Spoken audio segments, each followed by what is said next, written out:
Alright guys, so today we're going to be taking a look at the last request in the entire queue, which is from Apollo Soul, and this is Can You Beat Warhammer 40K Dawn of War Deathless. This was done by Davey Gunface, and Apollo Soul requested this a little bit ago. It's a little bit long, but most of the videos that have been requested have been around this length. So, it is what it is. I'm going to enjoy it regardless. This is going to be interesting to see how he does this, because the last time I played Dawn of War 2, I should have been the Black Templar for how many Marines I lost. In any case, here we go. In the grim darkness of the far future, there is only war. Hammer. 40,000. Dawn of War. Yes. Game of the Year edition. Alright. For those of you who don't know what a Warhammer is, it's death. Death through guns, death through lasers, death through chainsaws, death through crumpin, death through hentai, it's just death. Yes. So of course, when I did a challenge run, I initially did a genocide playthrough. It ended up pretty bland by the end, so instead, I'm here to ask and answer a completely different question. Can you beat Warhammer 40K Dawn of War Deathless? First things first. Davey, this is copyright infringement. This is going to be very, very rough. Good point. Second thing, Davey, what are the rules? Firstly, none of my units can die. And I should probably clarify, since this game has squad-based infantry, not a single soldier can die. Whether it be a gigantic Predator tank or a singular Imperial Guardsman, everything I have access to must live. And since we're playing as the Space Marines in particular, this discludes structures. If this was, say, an Orc challenge, that'd be a tad bit different. But for the Space Marines, we're allowed to lose buildings. Okay. Secondly, any units that I don't have control over will not count. This is just a rule set in place for suicidal allies, which are pretty common because the Imperial Guard are a part of this story and also some in-game cutscenes. Okay. Lastly, the difficulty will be set on hard. Dawn of War is a campaign that, as far as I can tell on my playthroughs, only affects the enemy's health. There's 50%, there's 100%, and there's 150%. Okay. Okay, never mind. The one exception, every strategy in this video would work on Insane. The only difference is that maps would take 7 or 8 hours instead of 4. With that out of the way, let's go ahead and begin our fun time adventure. The first mission was... well, it's the first mission of an RTS. Gabriel is here, orcs are crumping us, comic antics ensue. Yes. Although to actually give credit, there's more control here than most RTS campaigns. Usually there's a, oh, here's a few units, go kill everything, or, oh, this is how you press the A button. But this actually gives you a lot of tools right off the bat. But since this is Deathless, that's kind of remedied by the fact that it can only make an entire 3 squads and give them an entire 10 weapons. Woo. For now, our best early game option is going to be the Heavy Bolter. Since orcs at this stage are pretty much only going to use infantry, with the odd exception, going for the flamethrower, suicide, and the missile launchers are a bit whack. Anyways, the main strategy I used for this mission was one unit in particular. There's a bunch of Imperial Guard getting fucked all over the map, and although you can't control them after saving them, there is one exception. This Lehman Russ tank, which, when you rescue, casually drops from 1855 health to 140 because I don't fucking know game design. But fortunately, the servitors we start with can not only build structures, but can repair buildings and vehicles. You're gonna see vehicles being repaired a lot throughout this run, but for the time being, at this stage a Lehman Russ is fucking insanity. Yes. At 140 HP, sure, maybe something can nuke it down, but 2,000? The orcs hardly pull off 3 damage per second against it. Unless you intentionally throw it for the sole purpose of committing suicide, you're not going to lose it. No. And it's pretty much game over for this mission. Except it actually wasn't. Since I have literally no use for plasma after building up my army at this stage, I forgot to build a plasma generator. And Gabriel was like, oh no, we don't have a plasma generator. We need to build those to fuck up the orcs. Commander, build a plasma generator, when the orcs are already all fucking dead. So just kinda sat there diddling my thumbs while Gabriel is just boasting how much a plasma generator is going to fuck up these orcs, and eventually we beat the map. Yay! Now we can move on to the second mission. Infiltration. where who would have guessed we have to infiltrate at the beginning. This beginning's a bit fucky because after the scout segment, which is already a bit scuffed as is, we gain access to this massive Space Marine force, but there's a lot of turrets here. They kind of killed my Space Marines really quickly. So what I had to do was abuse the turret's range and shoot them with my heavy bolters. There you go. But as you're going to see a lot in this run, precise micro of individual units is near fucking impossible. If you got a big ball of Marines in StarCraft and you want one to go over here, just click on the Marine and they'll go over there. Dawn of War, you just kind of have to sit there and pray to whatever gods may or may not exist that they don't run into oncoming fire by 15 fucking tanks, because in a theoretical scenario where they dodged every bullet it would be 0.4 seconds faster. And this is the truth of the matter, and it's very annoying. it only gets worse. Over time. Without end. Woo. Anyways, for this mission we have to get into a little bit of Warhammer lore. Orcs are very fond of consensual violence, and will refuse to attack their targets unless prompted.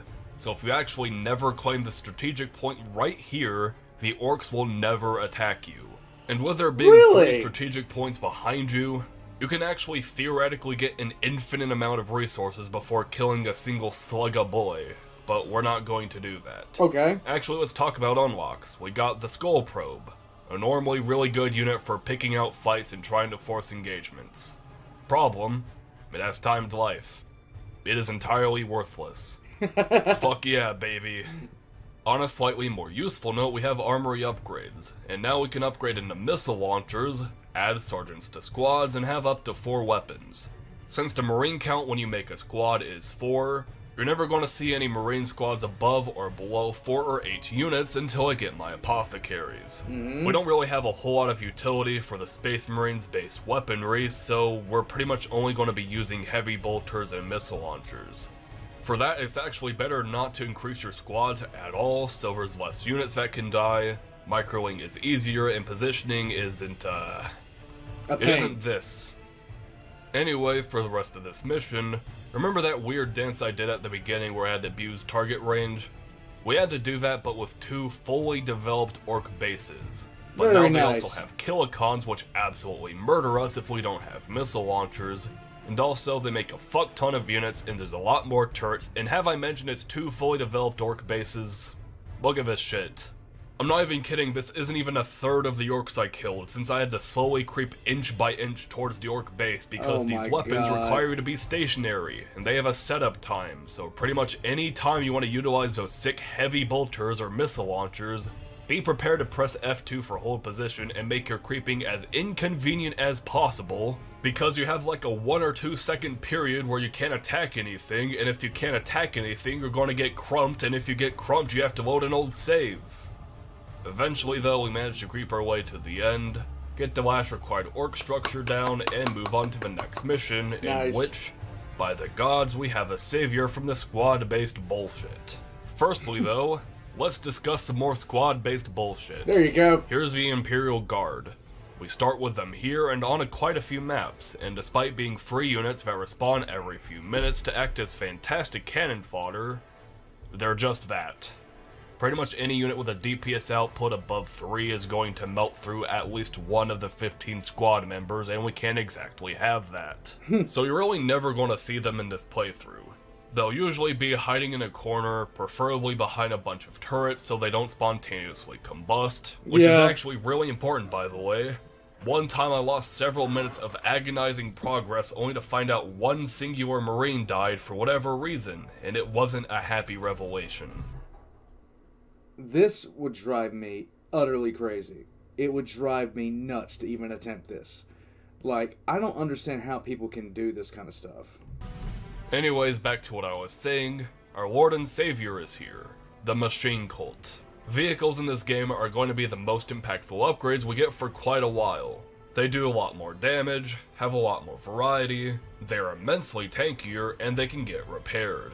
Since we don't have apothecaries yet, this will be our only healing source in the entire game for quite a while, excusing natural regeneration of course.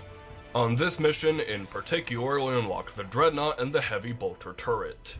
The turret is going to see extensive use throughout the entire run because it's the only thing we can spend money on in the late game to deal damage. And with its missile upgrade, it's pretty easy to get a massive defensive wall up, both to protect your fragile units and siege fortified positions. And because of the previously mentioned building rule, we don't really have to worry about protecting these as much and we can kind of expend them away. Although, if the occasion arises, we can repair them with servitors.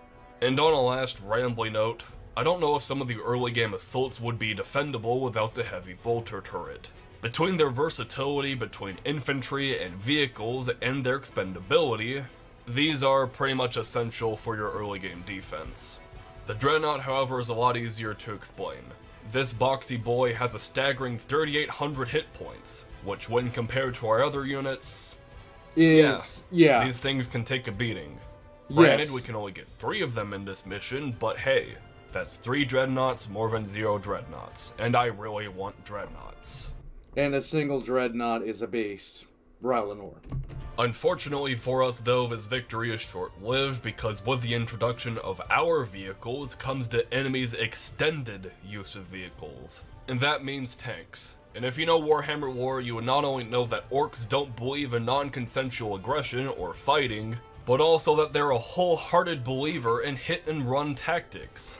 I know it's an RTS, but the irony of the orcs being a big issue because they have a bunch of artillery tanks and keep hiding behind buildings and turrets, all the while slowly inching forward to prevent me from building my own turrets, is sadly hilarious, in the same way that a tragic car accident with your high school bully is hilarious. Oh yeah, also there's knockback in the game. Funny as all hell from a spectator's point of view. Not as funny when your own Marines go on a splish-splash adventure to the afterlife with no way of getting them out. Eventually though, after many reloads, we eventually killed all the orcs. The tanks are all gone. That means we can kill all their units with little to no opposition. Wait, why aren't we on the next mission? All the orcs are dead. I mean, there's a few tanks down here, but the mission just wants us to kill structure. Those motherfuckers.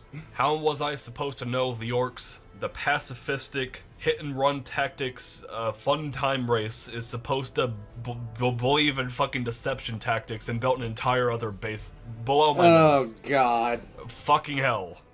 Anyways, this took another 20 minutes of me shoving my finger up my ass until the enemies decided to leave their base because God knows I wasn't killing another few dozen tanks. Then I went all in, hoping I could destroy their base before their vehicles could reach my inner perimeter of turrets, and we managed to do just that. And luckily there wasn't a third base as I was dreading. And we can finally move on to the 4th mission. Yay. You want to see a good reason as to why this campaign wasn't played on Insane?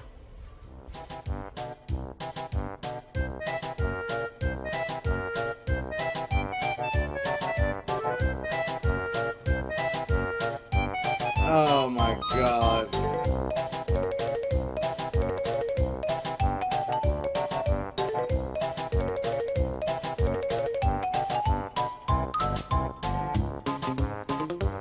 Okay. Say hello to the Whirlwind Artillery tank. Oh, and they're lovely. This has a lot of really good upsides for this challenge, such as having a ridiculous range and can even fire without vision for those really nasty encampments utilizing short-range artillery. Problem, as you just saw, they do literally no damage. And to call them inaccurate is such an understatement that I literally looked at the script for 3 minutes trying to think of a clever idiom and I just couldn't. I know that pain.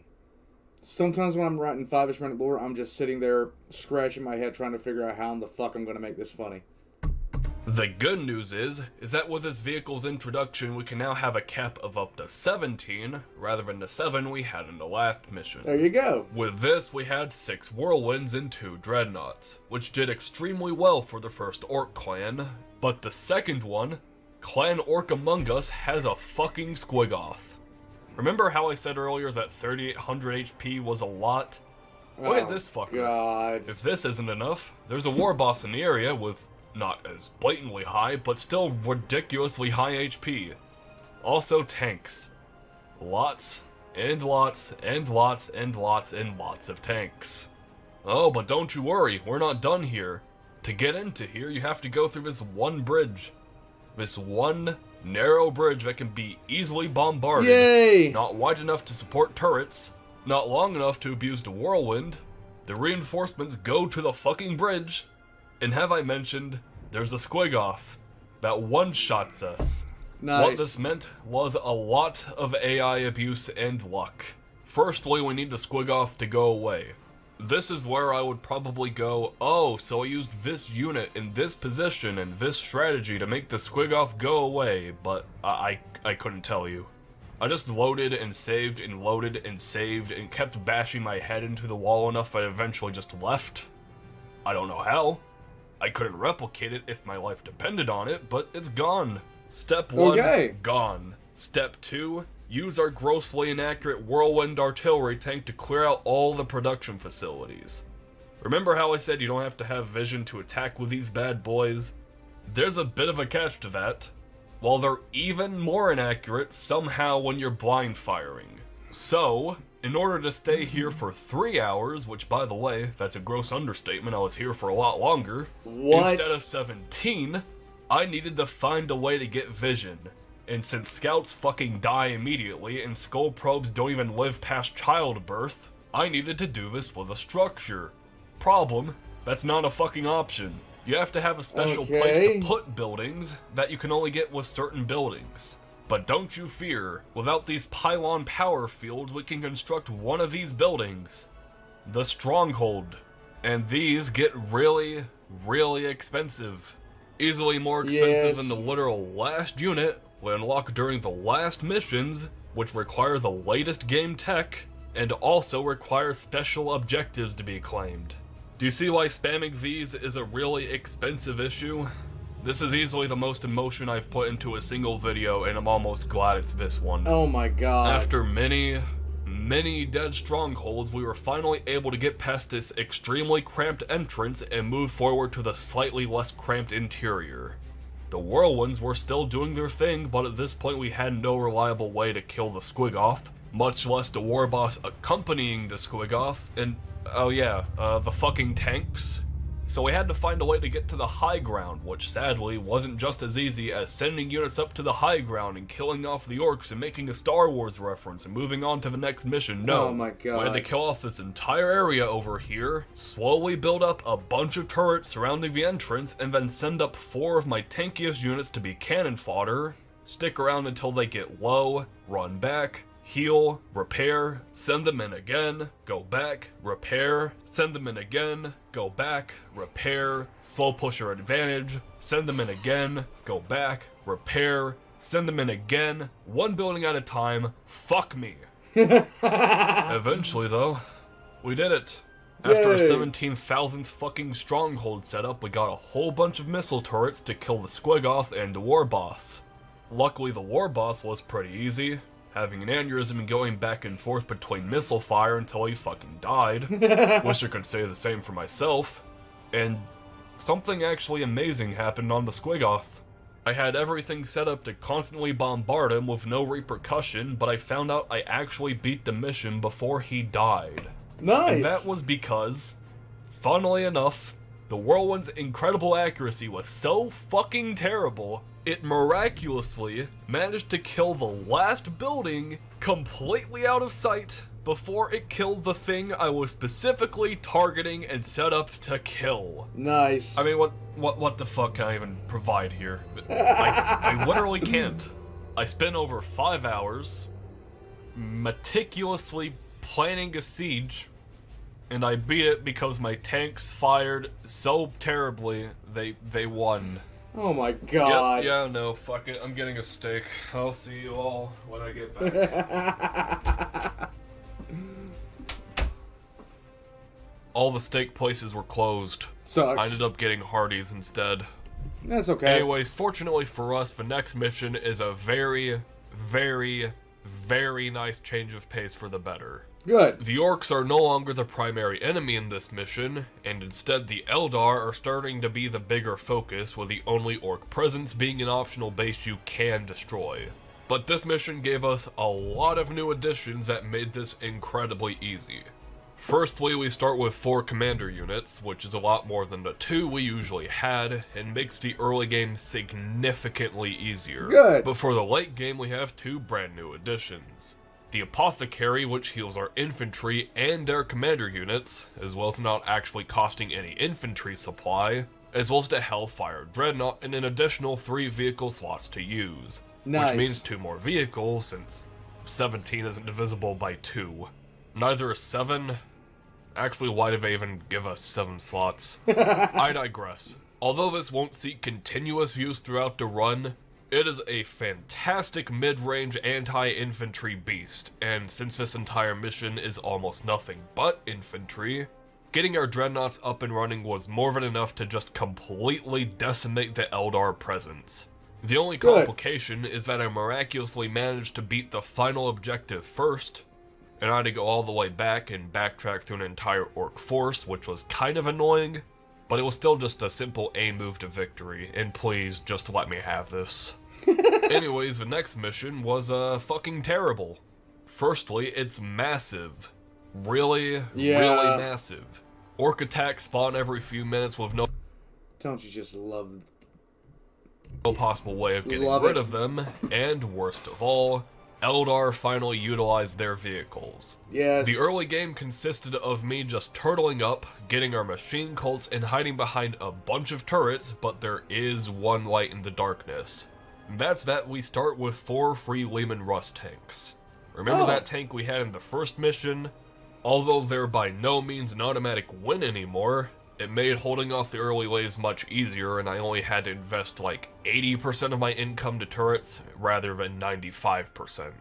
There is a small downside in the fact that we now have to babysit a bunch of squads that were never going to see combat. There were a few casualties before I took control of them, but rest assured the second I was able to, they went into this corner and nothing was ever injured again. Anyways, after, and I'm not even joking here, an hour of stalling, I finally got a good enough base defense and vehicle army that I felt comfortable moving out. This rather unsurprisingly did fairly well, until we got to here. This base fucking sucks. Firstly, there are a bunch of grav platforms with anti-vehicle and anti-structure weapons that completely shred even our newly found Predator tanks. And we'll go more in depth with that in the next mission, but the key thing to note is that grav platforms count as infantry. Our counters to infantry are entirely non-existent for the time being because I had to spec all of my Predators into anti-vehicle. I'm sure as hell not going to be able to make any infantry here survive. Pushing with turrets is... That's the worst thing when you sit there and see your Harlequin just start running into your troops, because she's going to kill the first one she gets to.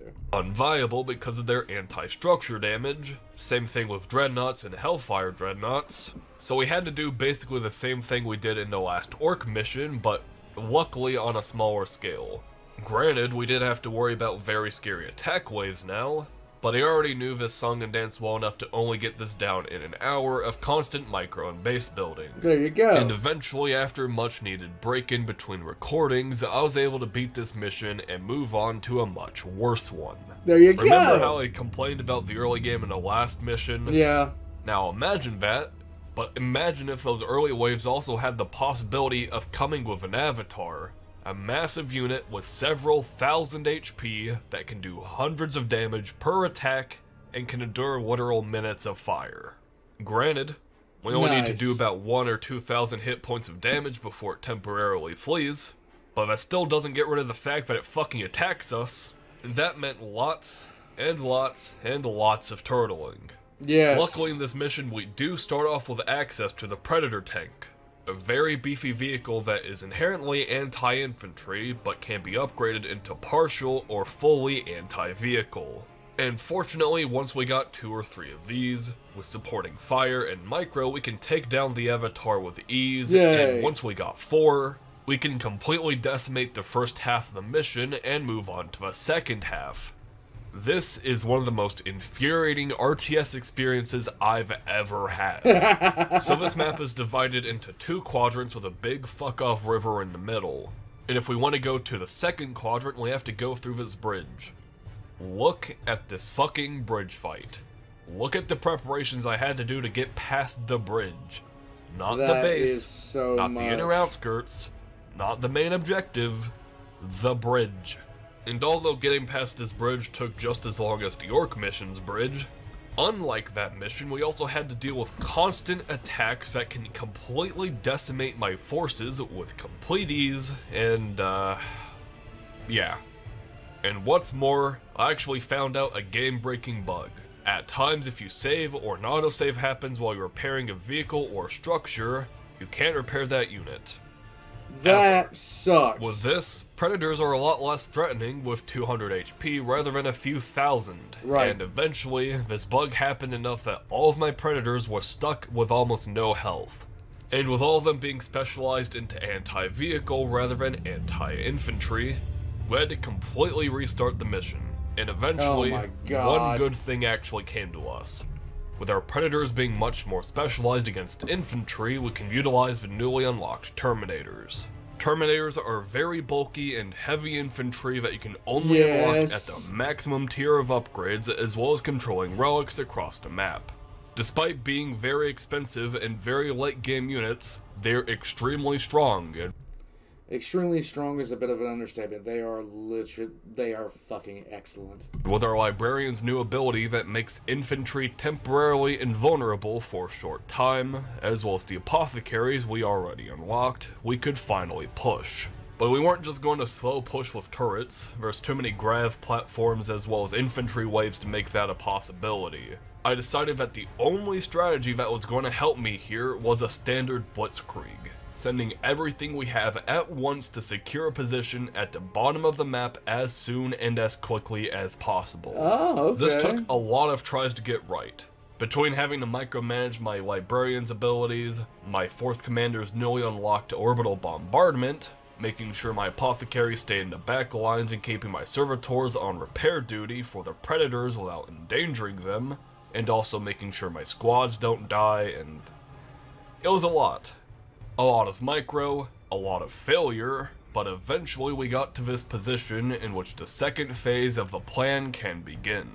This was actually unintentional, but the Eldar send out attack waves to the bridge, which means if we keep our units out of sight, the units will never see us and they will push forward into the map.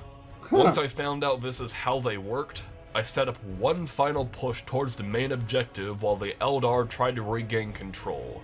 I did also try to help out this process by doing that stronghold spam, but it wasn't too necessary, as with this flanking push we were finally able to defeat the Eldar, and we won't be seeing them again for a long while. And fortunately for us, the next mission was also incredibly easy. What's unfortunate about that? In this mission, we still have our previously mentioned tanky predators, orbital bombardments, and terminators, but now it can also produce the Land Raider. Yes. The Land Raider is a very expensive and gated unit with a massive amount of HP, great anti-infantry and anti-vehicle weaponry, and as a cherry on top, you can actually store a unit on this.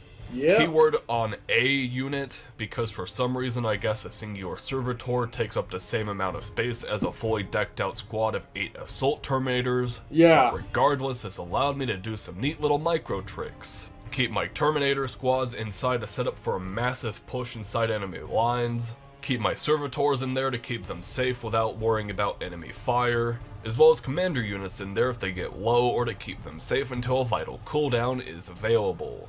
With these strategies and how absurdly OP the Land Raider is, it was actually painfully simple to send them all in, clear out most of the army Yeah, the Land Raider in Dawn of War is the Valhalla weapon. outside the chapel, send back my Land Raiders for repair, send them in again, and clear out everything. Although I was initially scared after this because I knew there was a flank coming from the Imperial Guard that was scripted after you cleared this objective, and I was concerned that I had to spend a bunch of time setting up turrets to fend off the ambush, but they don't exactly do a whole lot of damage. No. So we cleared them out with these, and we can move on to the next mission. Yay! Before starting this playthrough, there was one mission in particular I was the most scared about, and this was it. Okay. Firstly, we don't have access to our librarian anymore because he's turning to chaos. Yep. Although he's not gone yet, he's not available in any more missions. And we can't even make a replacement librarian, so those cool abilities that we were oh so loving in the last missions, yeah, we can just say goodbye to those. And now I get to explain why else this mission was fucking terrifying. There's one really good positive here. We do get free Lehman Russ tanks. This is true. The Lehman Russes all start with 200 HP, and they have a maximum of 2,000. And we don't really gain control of them until they hit max HP, and they generate about 5 HP a second, and that gives us a measly, 36 minutes to get all of our Lehman Russes. Fan-fucking-tastic. Back to the negative side of things, this was another mission in which we could barely hold 2 strategic points. And since Land Raiders were basically required for our late game pushes, for reasons you're going to see later, we actually couldn't make any vehicles at all. Oh, Since God. we couldn't replace our vehicles, we had to rely on turrets, minefields, and our commander unit to deal with the early waves. Some of which are fucking scary, by the way. But luckily for us, after a certain threshold is met, your force commander lands to aid us. On the other side of the fucking map. I'm pretty sure the developers intended for this cutscene to be like, oh cool, now you can make 2 bases. But problem, that means we not only have to fortify 1, but 2 entire positions against unrelenting Chaos Army. Yes. If you thought there was a simple way for these 2 armies to meet up, to, join forces. There isn't. There isn't.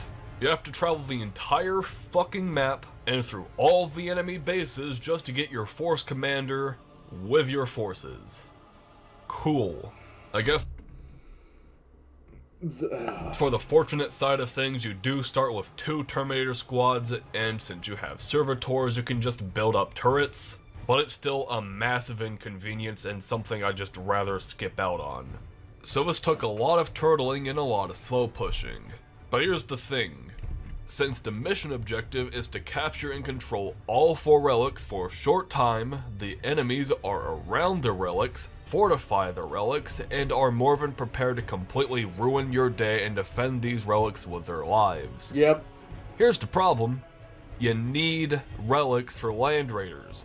What this meant was I had to sit here with my Tesco meal deal Terminators, slow push this entire side of the map, clear out an entire enemy base, set up turrets all over the fucking place so I can get rid of the attack waves which can easily kill my units, then do the same thing again on the high ground because keep in mind we're extremely vulnerable, make my Terminators stand AFK looking at a relic for long enough that we might be able to capture it, and then, and only then, after turtling, pain, and edging, we can finally build our Land Raiders. And even then, it still wasn't necessarily a walk in the park because we still needed to kill all the Chaos bases. Well, we didn't need to, but with the enemy attack waves constantly oncoming, it was actually easier to do this rather than just defend. And with the Chaos having all their vehicles and most of their infantry available on this mission, with the only notable exception being their relic unit, the Bloodthirster, this wasn't exceptionally easy. But eventually, I cleared out all the bases, and I got this melodramatic ending with this climactic, "Hold the line, men! We will defend with our lives against these fucking Chaos!" Well, absolutely nothing happened because... One of the things that I did back in the day, when you are playing StarCraft and you're having a good day playing StarCraft, the mission where you Kerrigan gets taken by the Zerg, I would sit there and just completely and totally fortify the ever-living hell out of the base and then push into the Zerg bases and wipe them out. And then hold off against the waves of Zerg for about as long as I could. I think I got up to 25 minutes at one point before just sheer lack of resources did me in. But yeah, that was interesting to see. All the Chaos is dead. I just fucking zoomed my camera in and out all over the place and gave all the Imperial Guardsmen bulked up weapons because fuck it. They sat in the timeout corner all mission like good soldiers, might as well give them a reward on the way home. and afterwards we can finally move on to the next mission. And I'm not one to usually condense an entire mission down for the sake of pacing. We can pretty much copy and paste the script from the last 2 missions and apply it here. There you go. The main difference is that we got our relics earlier, meaning overall less turtling, and although the existence of bloodthirsters made the early game extremely weird and oddly micro-heavy, this mission wasn't really all that hard, just painfully time-consuming. That's because this mission objective is literally kill everybody and everything. Okay. The only interesting thing that happened is when the mission didn't end and I was like, oh no, I bet they set up a secret base while I was doing anything else. And then I discovered the late game army of devastation and truly a game over sequence if I ever seen one. An entire 1 plasma generator and 1 armory. Yep. Truly a threat to surpass Metal Gear. And after this is the last mission of the campaign, and one that is sadly enough for this video, painfully easy. Firstly, we start with allies, which although it's heresy, do a pretty great job at stalling in the early game, and with support, can actually do a lot. They build pretty generally decent units. They're never going to win the mission on their own, but by God, they're going to do some fucking damage. And with their support, they allowed me to do some more greedy strategies and teching. Until they decided to take every relic on the map. Who cares about the fact that they literally start with a relic? Who even needs land raiders anymore, LaMayo? So Davey, I can hear you hypothetically asking, why didn't you reload? Well, surprisingly enough, these units weren't really needed. No. In this mission, the presence of vehicles is insanely low. Yeah, the last mission for Dawn of War is kind of anticlimactic. And it's primarily just infantry. Sure, you'll see the occasional Predator, but you're really only going to be seeing horror squads, Space Marine squads, cultist squads, etc. So for this, just like the Eldar mission, we can actually just build 10 dreadnoughts and deal with infantry fantastically and not have to worry about getting fucked over late game by vehicles. And eventually we managed to clear out all the units with our walking boxes of death, and then the main objective of this mission finally comes forth.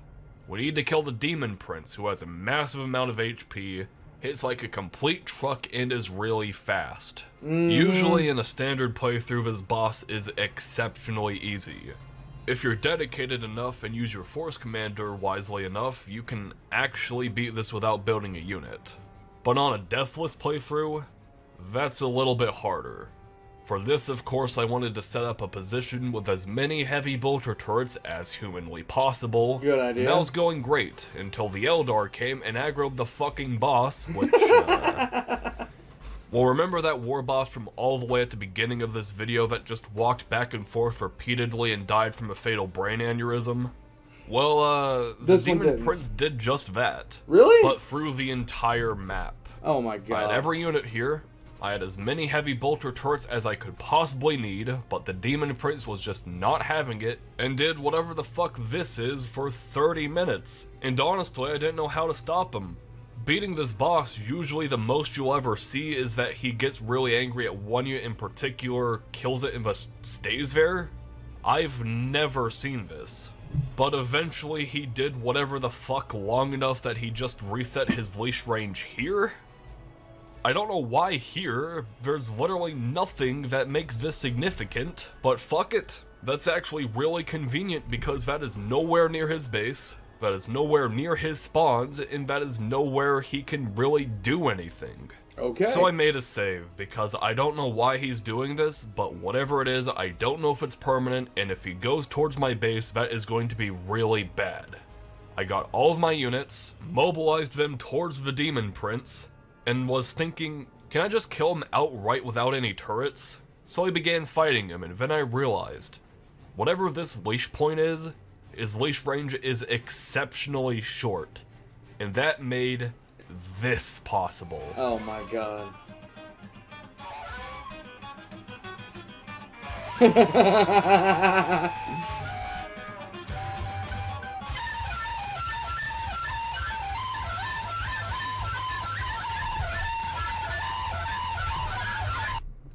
Why?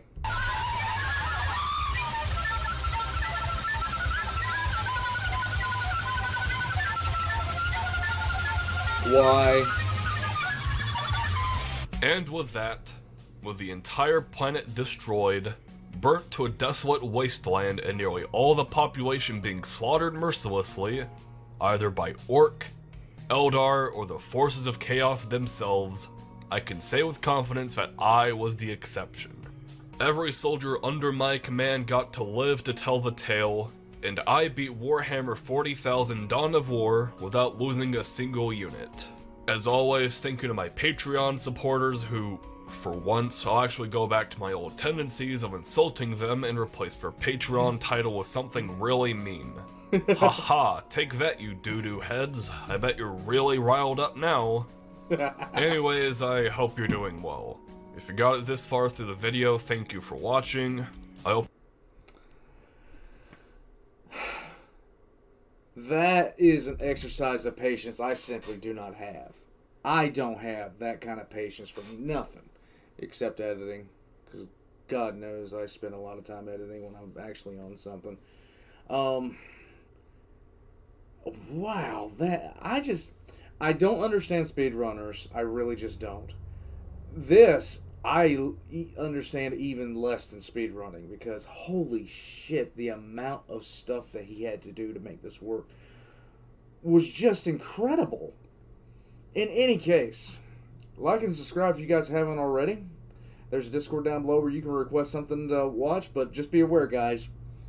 I can get to a maximum of maybe 3 to 4 a day. There's 116 requested right now. So what I'd like for people to do is, you know, give the thumbs up to, and for the guy that counts all those votes' sake, just choose one emote and go with that. Because I don't know, he just decided he wanted to start doing it one day. Bless the guy, because holy God, that's a lot of stuff. In any case, if you'd like to support the channel, I have a Patreon down below. I'll be putting all of Davey Gunface's links in the description down below. I hope you enjoyed this. I don't know how he had the patience to do this, because I would be chewing glass at the 15-minute mark in any mission, because it would just blow my mind. I would not be able to do it. Wow. I didn't even know there was a thing. There was a genre for beating games with beating RTS games without losing a single unit. That would make my brain melt, especially in like StarCraft 2, where you have to deal with like banelings. I'll catch you guys next time.